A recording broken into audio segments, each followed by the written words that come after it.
with fuel. Sunday afternoon. Just going to head out for a bit of a head clearing ride. Not going to camp, just going to basically just do some riding, clear the head, try and find some stuff I haven't seen before. Head out a local road called the Grand Ridge Road and just see where it takes me and see a bit of countryside.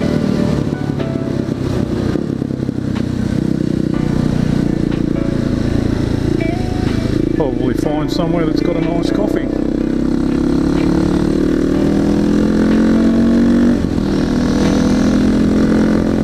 Been sort of waiting for the rain to clear a bit. Unusually it's coming in from the east, which is quite unusual for Gippsland, but it does happen. Low pressures come down the east coast and end up at East Gippsland and sometimes into West Gippsland. That's certainly the rain pattern we're getting at the moment.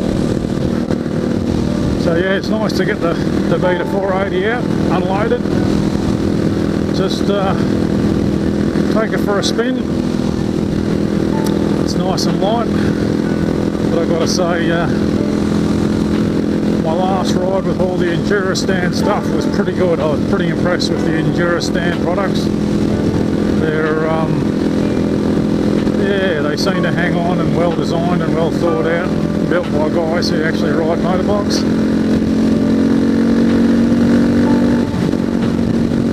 So yeah, I think that's going to be a keeper, that setup. So yeah, just been experimenting.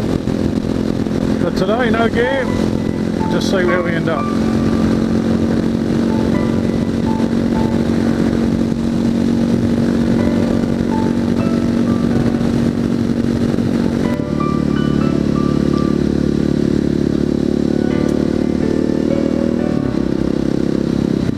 Today we're testing out a brand new set of former boots. The former, I think they call them a mid or a low, not the full, up the back of your calf, motocross style boot.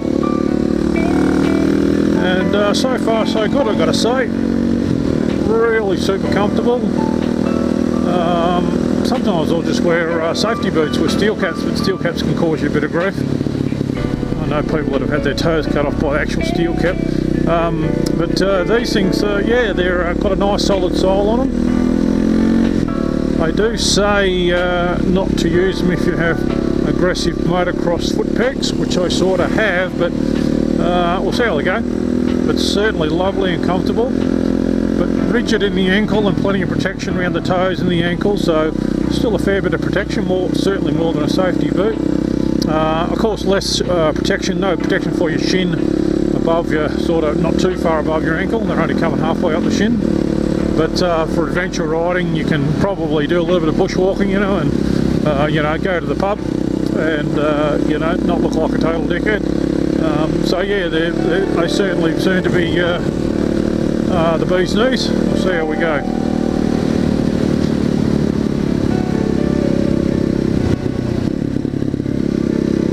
Yeah, g'day mate.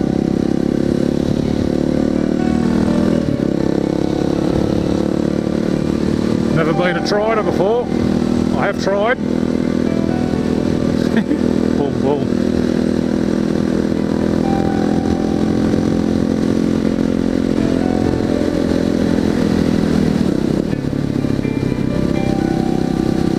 I'm certainly up on top of the hills now.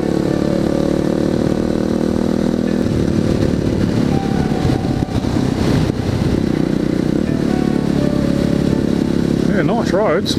I'd love to come up here when it's dry.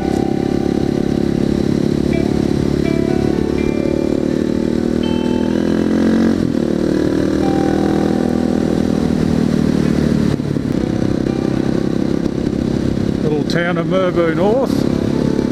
I'm not sure what to call it. Cosmopolitan Rural Centre, like I always say, or rural Mecca.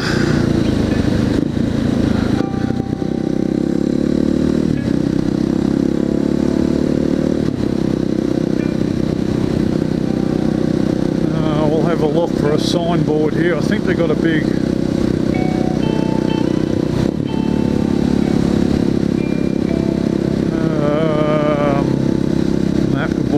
somewhere, I think.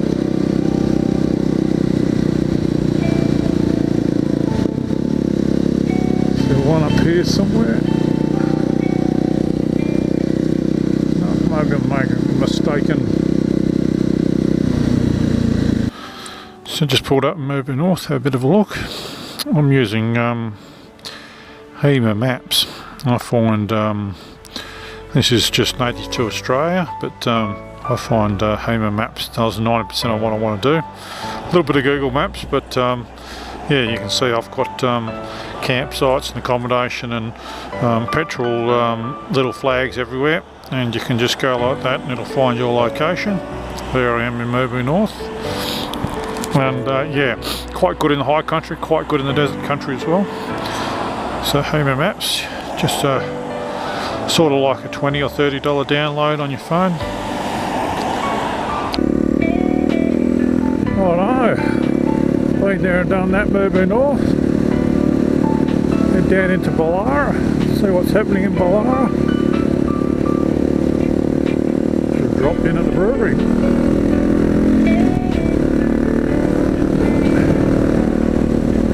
Bit of sunshine up here on the mountains. Normally it's the opposite.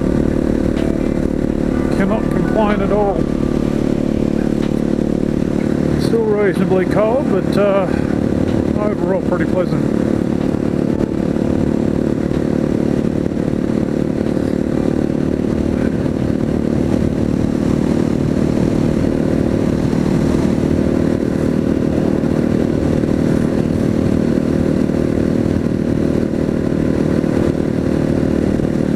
Put the visor down.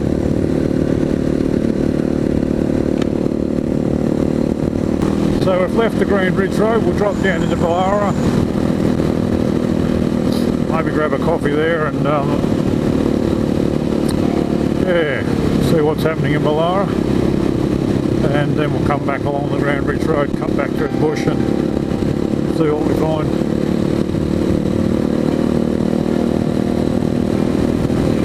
There's some of that red soil on the road, you've got to be careful of.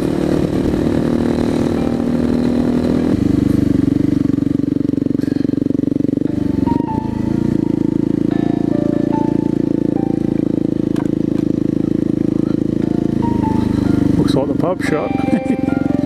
No beers tonight.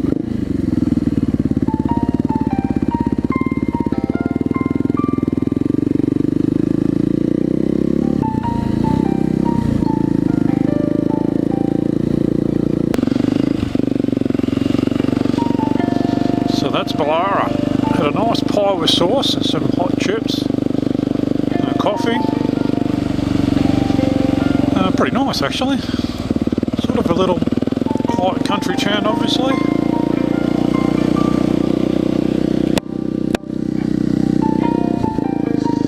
A pretty little town.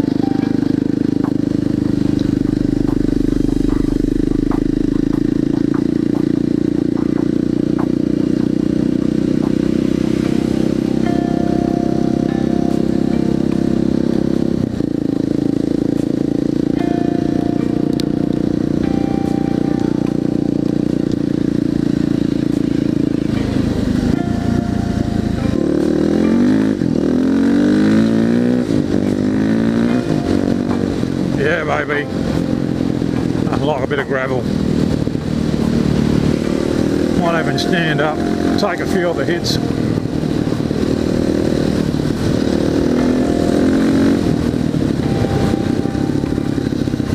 Oh, a bit of rain. Watch out for these slimy spots.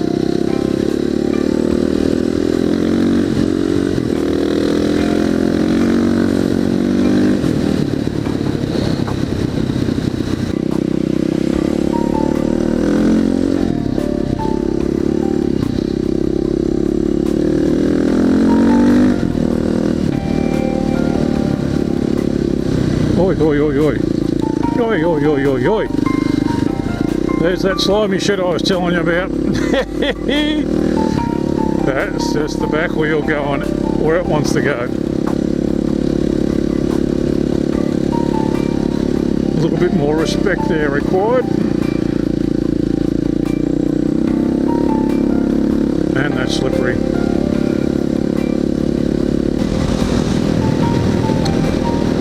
So heading up into the Narrowcan area now. Believe it or not, just in the Narrowcan Thorpedale area is the site of the world's tallest tree. You always think of Canadian or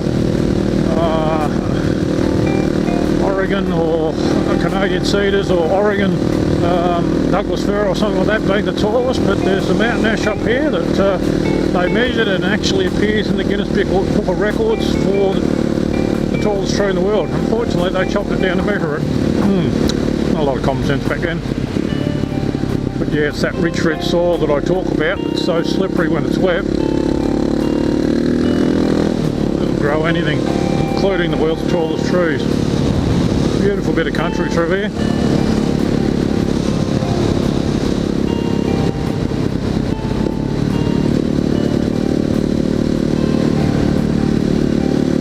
Even a bit of tar here and there.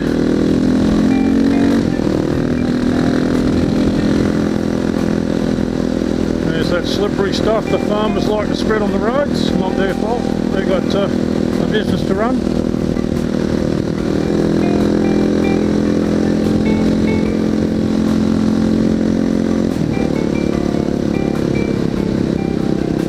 There's an intersection up here somewhere where there's a war memorial for the district.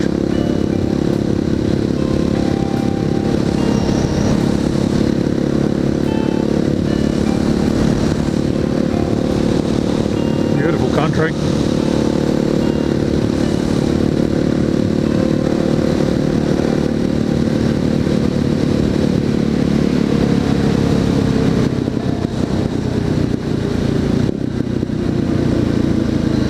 Yeah, this is it.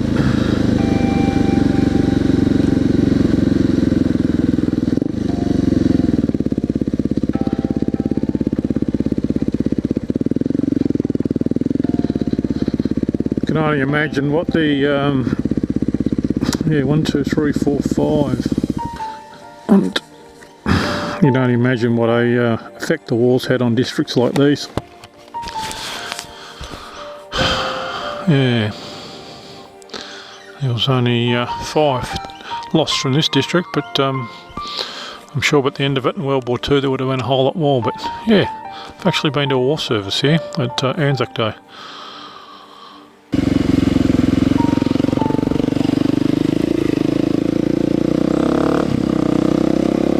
Narrowcan Falls, that's where we're heading.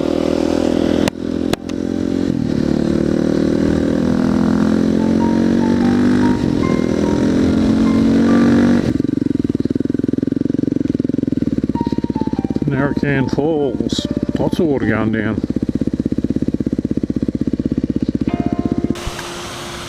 That's a lot of water going over there.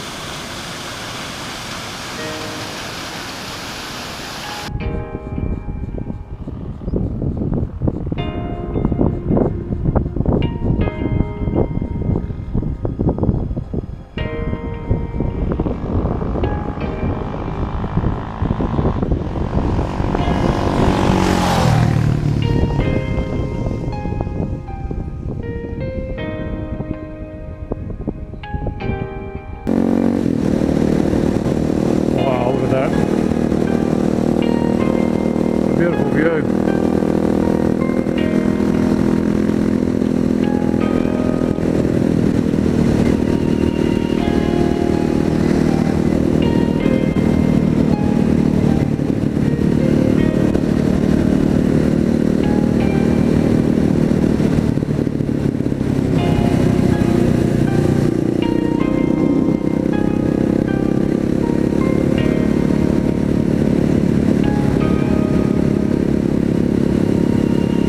Sun's getting quite low, folks. I think we'll head home.